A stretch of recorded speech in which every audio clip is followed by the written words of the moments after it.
you just told me a great story, and it just typifies you and Claude. Can you tell me that story for everybody? Because I loved it and I want to hear it again. Because I didn't know it. Well, during school we were very competitive. It was always, in a good way. Who did better on a test? Yeah. Always. I won more often than he did during school. But on actual board exams, he had gone into Emory actually to have the lymph nodes removed because that's where they found the melanoma. They were doing biopsies and things, and he actually had a drain tube from the surgery when he took the boards. Did not get the review session that I went to, and he still beat me. And he loved it. He still beat me on the most important test of all. He ended up beating me, so he got the last. And that was hard to do because both of you were brilliant. So. But yeah, he got the final laugh in there. He was determined to get to that point. He never stopped, and I think that's something that everyone needs to know: is keep fighting, because people turn it around sometimes. I've seen people at Deaf Store who kept fighting and turned it around. It didn't get to work in Claude's case, but I mean, never surrender. A positive attitude, and it makes all the difference. It really does. And because he did, he fought to the. And when we came to see him, all of us, and when y'all were at the townhouse, he was joking around, and I would have been. I was just a baby, and he was not. I mean, he really showed courage and showed me how to be better at what I'm doing. Now, Aimee, you've remarried now, right? And have how many? Two beautiful children. Two beautiful children. Two beautiful children. So, and I think that's very positive that you've went on with your life. You didn't. Well, he wanted you didn't to let do this that. stop you. And so, can you tell about your life and how you went in? And how do you even told it to your new husband about this story? To be honest with you, I just don't remember it being a big issue. I guess at some point I explained to him that this is what happened, but that I tested negative and was not affected, and that was really the end of it. He just never made a big deal about it. Good man.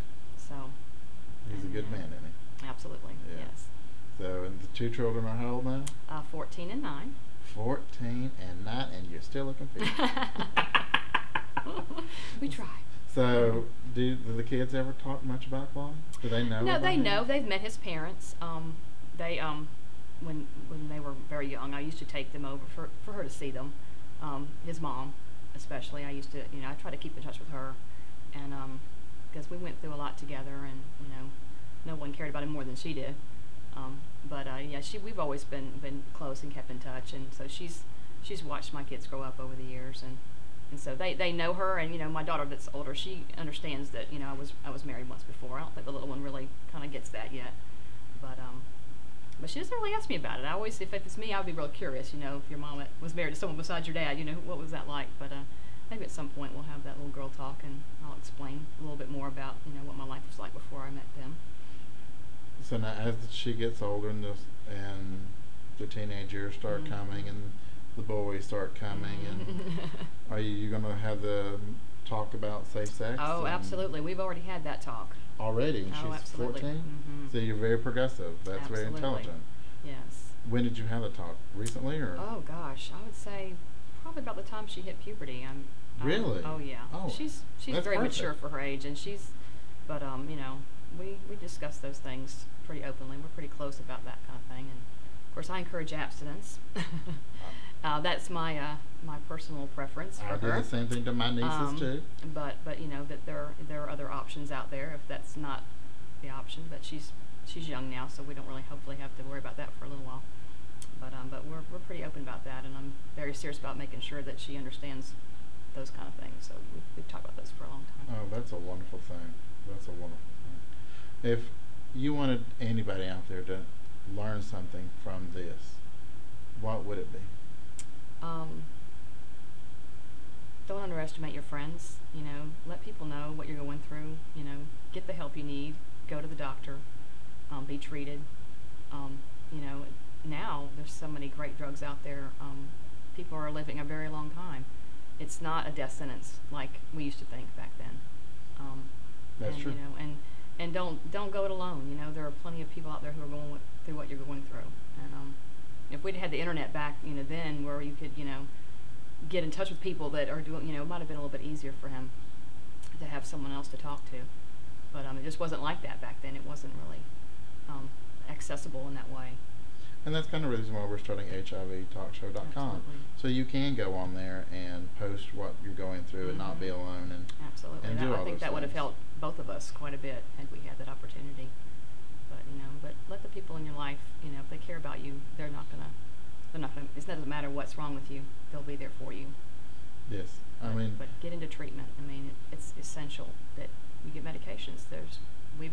So many strides have been made, and it's a manageable disease at this point. Well, I met someone the other day that has been HIV positive for 23 years. Oh my gosh, that's Yes. wonderful. And he's doing just fine. And he's actually coming on the show later this week. But so I was like, when he told me 23, I'm like, 23 years. So it can be done. It can be done. And if the cancer hadn't taken over, I think Claude would still be here to this day. Absolutely. If this had happened now, I really think that he would still be here. Did he get to practice as a licensed pharmacist? He practiced briefly. He passed the boards, and about the time that he got his license, he started getting real weak and not able to stand and do things. But he did have a couple of days where he was the man in charge and got to see what that was like. And that was that's wonderful. He would have been a great pharmacist. He cared about people, and I think he would have been so great in anything he tried to do. But he did get to do it for a short time. Yeah. And got to see what that was. So that all that schooling and stress was not for nothing. And there was some stress, wasn't there, Aimee? There was definitely some stress. Oh my goodness. Thank God for y'all, or I would have never made it. Well, that's when you need your friends the most. And that group of people are still close to this day. Yeah, absolutely.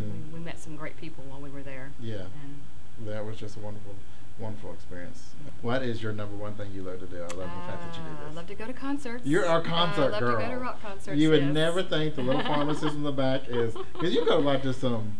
I go to a lot of different. I like alternative type of music. And Yeah, things that I'm totally scared to go to. Been in the mosh pit a few times, but yeah, that is fun. awesome. Now, do you think that because you went through this, that makes you embrace life a little bit more? Oh, absolutely, absolutely. I definitely. I look at things a little differently. I think when it's a really pretty day, I notice it and I think about it and I'm like, this is a great day today. I'm glad I'm here to see it. But yeah, I think I do. I'm not going to wait around, and I'm not going to act my age unless I have to. Well, I call you my cool friend because I am such a boring nerd compared to you. I thought I would be the wild, crazy one, and it turns out you were 10 times cooler than me. So cause sometimes I'll call Aimee, and she's like, I'm in line at a concert to go see Jumping Jelly Beans or whatever it is, and I'm like, I don't even know who these people are.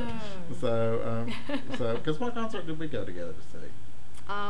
We went to see Duran Duran, actually. Oh, that's right. That was quite fun. Right. That was their reunion tour. That was a reunion awesome. tour. I thought it was so cool going with you to that. It was so much fun. We had a good time that night. That was very. I remember I didn't sit down the whole time. I know that. Ooh, my feet kill me because I had those high heels. Yeah, because you always look good. Well, I don't wear the high heels at concerts much anymore. I'm a little more practical now.